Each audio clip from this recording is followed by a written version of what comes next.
What's up, everybody? Brock here, aka the Brockness Monster, and I want to welcome you back to the channel. So I wanted to start doing something a little bit different. I'm going to start doing a series of videos to highlight some of the stuff in my collection, and that way you guys can all get to know me better as a collector out there in the community. So the first three videos I'm going to do, for this one, it's going to be the top 10 copper and modern age comics in my collection.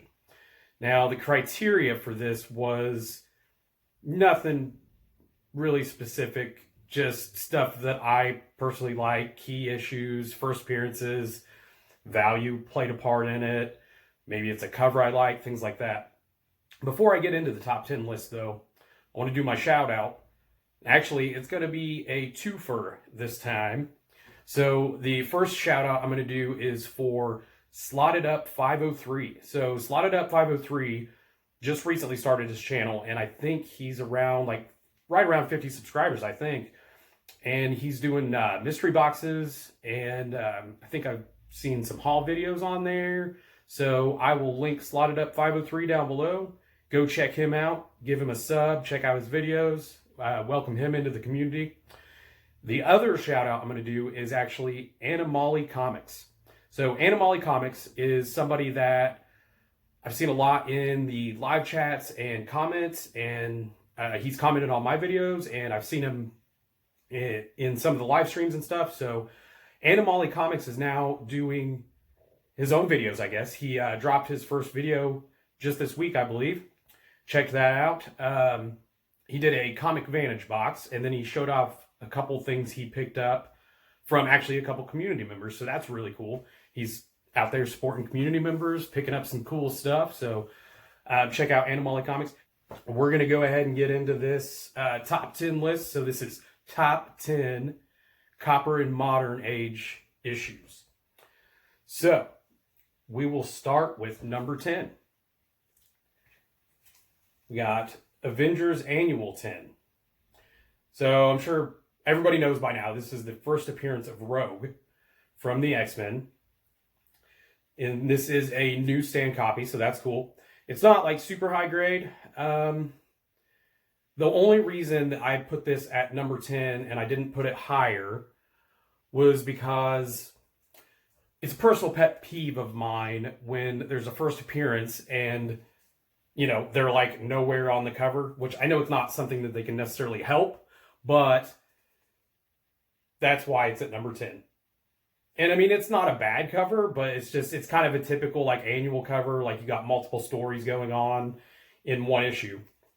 So fun little fact, Rogue's first appearance was actually supposed to be in Miss Marvel number 25. Now, what happened was they were in the middle of writing the issue 25, and the series actually got canceled. So it never came to be, but they were like halfway through the Rogue story where she drains Miss Marvel's powers. So there's an issue, it's Marvel Superheroes number 11, I think volume 2. They actually reprinted it and finished the story. So I actually don't have that issue, but that's pretty cool. Little bit of trivia there for you. So number 10. All right, and we move on to number 9. We got Avengers 196. So that is the first appearance of Taskmaster. Really dig the bright green color on it. That's one of the main reasons I picked this, because you don't see like just a super bright green cover like that very often. So I'm interested to see, obviously, the Black Widow movie to see what happens. I can't imagine that Taskmaster is going to be kind of a lasting villain, but who knows? So I'm curious to see what happens with this. Obviously, it's spiked in value because of the movie. I'm just a big fan of the character. I don't know. It's one of those things. Like, I really like Mimic from the X-Men. So Mimic, you know, like the name says, can take on any of the mutant's powers that he's in proximity of. Whereas Taskmaster can it's kind of the same with the Avengers in a sense. So, all right, so that was number 9. Number 8. Now this one I had a tough time with because technically it's Bronze Age, so it doesn't really fit the category, but I made my list for the Bronze Age video that's going to be coming out, and it was pretty stacked, and I didn't want to not include this one. So number 8, we've got She-Hulk number 1. So obviously this is the first appearance of She-Hulk, Jennifer Walters. Again, another show that's going to come out soon, so this is also spiked in value.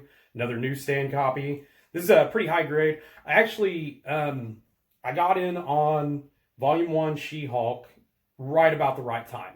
Like right before all this started blowing up with the show and everything. So, can't wait for the show. So, and that one is right on the cusp of like Bronze Age, Copper Age. So, it is what it is. It's my list. So, number 7. Yes, 7.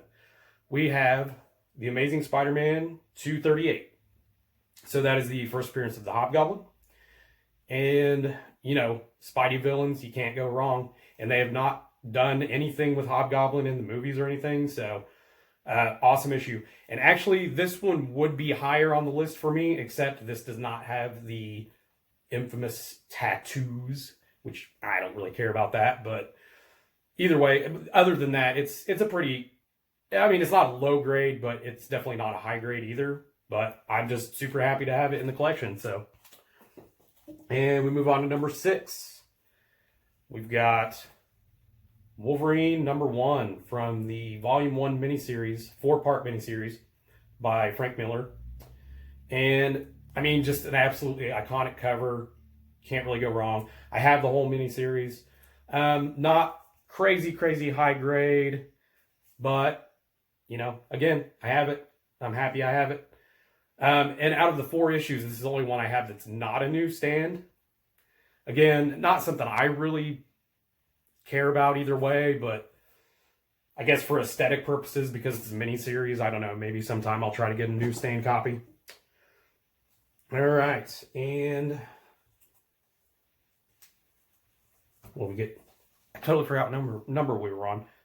Number 5? Yeah. Got XMen 266. Yeah, so there's controversy, you know. But, in my opinion, this is the first appearance. And I'll explain why. Now, X-Men, I almost said Avengers. X-Men Annual 14 is the controversy. So, you know, the Annual 14 came out before this, and it's like however many panels, and they say his name, and blah, blah, blah. The reason I still deem this as the first appearance is, even though I'm not like a reseller or a flipper, you can't deny what the market dictates. So the market is still dictating by the value that this is the first appearance. And obviously, this is a way better cover than the Annual 14. I also have the Annual 14, and I like it. I'm glad I have that too. So, all right. And we get to number 4. We got Daredevil 168. So we got the first appearance of Elektra from the Frank Miller run.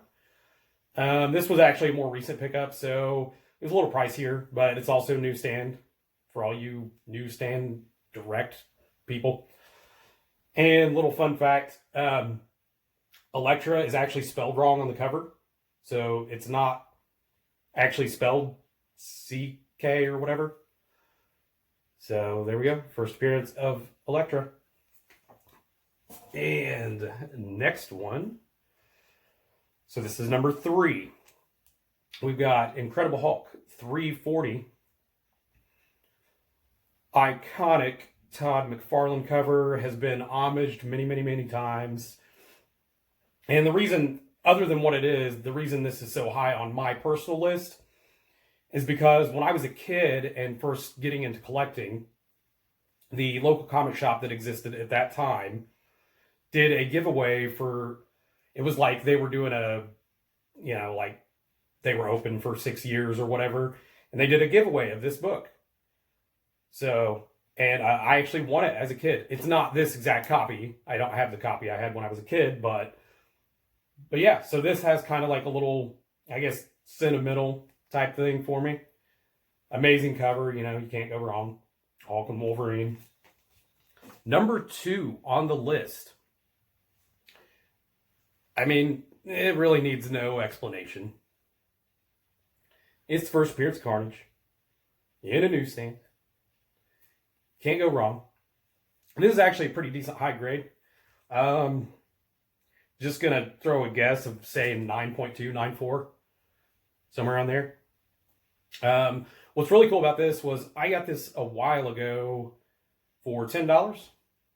When I say a while ago, you know, like 10 years ago, but still, compared to what it's going for now, crazy hype, obviously, behind Carnage. So, really glad I have that. And number 1, so I actually originally made this list a while ago, and originally, ASM 361 was going to be the number 1. But because of recent events, there was a new number 1. And this one would have still been on the list, probably number 2, but it got bumped up. And anybody that has followed my channel probably knows what's coming. Phrasing? Anyway, we got the gold foil dealer incentive variant of Gambit number 1. And it's 9.8 with white pages. Nice little crispy white pages on that guy. So yeah, I mean, I'm an X-Men collector. I always have been, even since a kid. So, you know, it's just nostalgia, you know what I mean? And I had never seen one of the gold copies. I knew it existed. And I saw it at the comic shop for $20. And I sent it in with my first CGC submission, which obviously I also have a video for that. So if you want to check that out, invite it in my videos. But yeah, that is my new number 1. So that is the list. And I appreciate you guys watching. So I will be back with more of these videos. Next up, I will do the top 10 Bronze Age. And then we'll do top 10 Silver Age. And then from there, I might get out of the whole top 10 thing. Just do some other themed videos where I talk about particular runs and volumes of comics that I'm trying to complete and things like that. So, all right, guys, that's it. I really appreciate you stopping by, and we'll see you on the next one. Thank you.